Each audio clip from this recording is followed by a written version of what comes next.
Hello दोस्तों, हमारे YouTube channel GK Amit में आपका स्वागत है। दोस्तों, आज हम बात करेंगे कुछ रोमांचक तथ्यों के बारे में। तो हमारा सवाल यह है कि गांजा पीने से क्या होता है।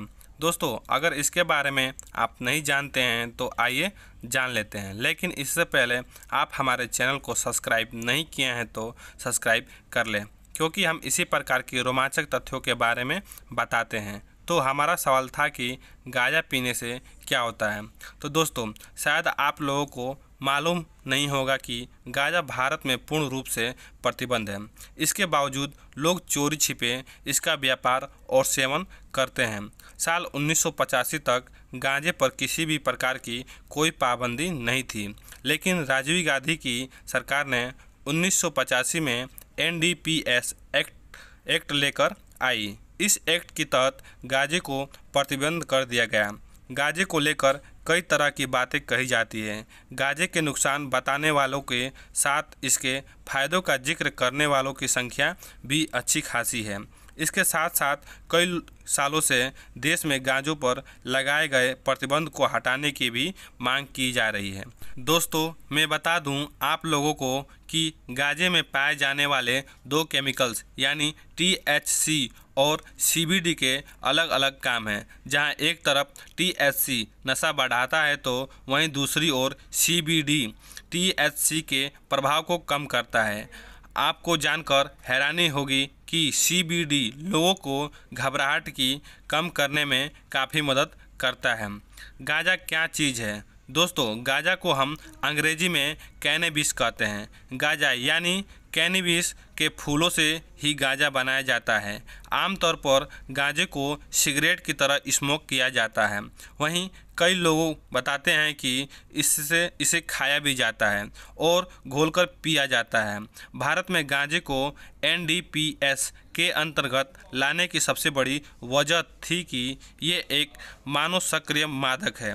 गांजा स्मोक करने के बाद हमारे दिमाग में कई तरह की गतिविधियां होने लगती हैं।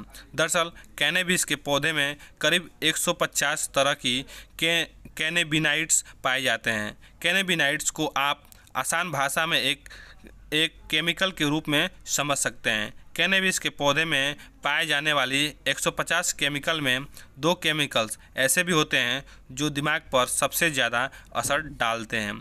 इन केमिकल्स के नाम हम पहले बता चुके हैं, जो THC और CBD है। शरीर पर ऐसे असर करता है गांजे में पाए जाने वाले ये दोनों केमिकल्स यानी THC और CBD के अलग अलग काम हैं। जहां एक तरफ THC नशा बढ़ाती है तो वहीं दूसरी ओर CBD THC के प्रभाव को कम करता है और CBD लोगों को घबराहट कम करता है।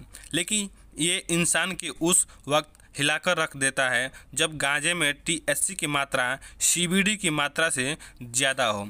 जब कोई इंसान गांजा स्मोक करता है तो THC खून के साथ हमारे दिमाग तक पहुंच जाता है और गड़बड़ करने लगता है। ये तो आपको मालूम ही होगा कि हमारा दिमाग अपना सारा काम न्यूरॉन्स की मदद से करता है और गांजा पीने के बाद न्यूरॉन्स ही कंट्रोल से बाहर हो जाता है। कम उम्र के लोगों के लिए खतरनाक है गांजा पीने के बाद जब हमारा न्यूरॉन्स या दिमाग बेकाबू हो जाता है तो लोगों को बेशक आनंद की अनुभूति होती है, लेकिन वे कई बात ज़्यादा देर तक याद नहीं रख पाते। वे पहले की तरह किसी बात को याद भी नहीं कर पाते हैं। यानी यदि ऐसे लोगों को कोई बात बताई जाए तो वे उनके दिमाग में भी नहीं बैठती। आपको मैं बता दूं कि ये सभी काम अवधि वाली दिक्कतें हैं जो गांजे का नशा उतरने के बाद ठीक हो जाती है। प्रतिबंधित होने की वजह से गांजे को लेकर कोई बहुत ज़्यादा रिसर्च या स्टडी भी नहीं हुई है, लेकिन ये कम उम्र के लोगों पर बहुत बुरा प्रभाव डालता है। दोस्तों, ऊपर दी गई जानकारी सामान्य ज्ञान के लिए है। इसमें किसी भी डॉक्टर की सलाह नहीं ली गई है। ज़्यादा जानकारी के लिए आप अपने चिकित्सक की सलाह ज़रूर लें। दोस्तों, मैं आशा करता हूं कि आप अच्छे से समझ गए होंगे। हमारी वीडियो आप लोगों को कैसी लगी कमेंट बॉक्स में आप कमेंट करके ज़रूर बताएं। दोस्तों, मैं आशा करता हूं कि आप अच्छे से समझ गए होंगे। हमारी वीडियो अच्छी लगी तो लाइक और चैनल को सब्सक्राइब शेयर ज़रूर करें। धन्यवाद।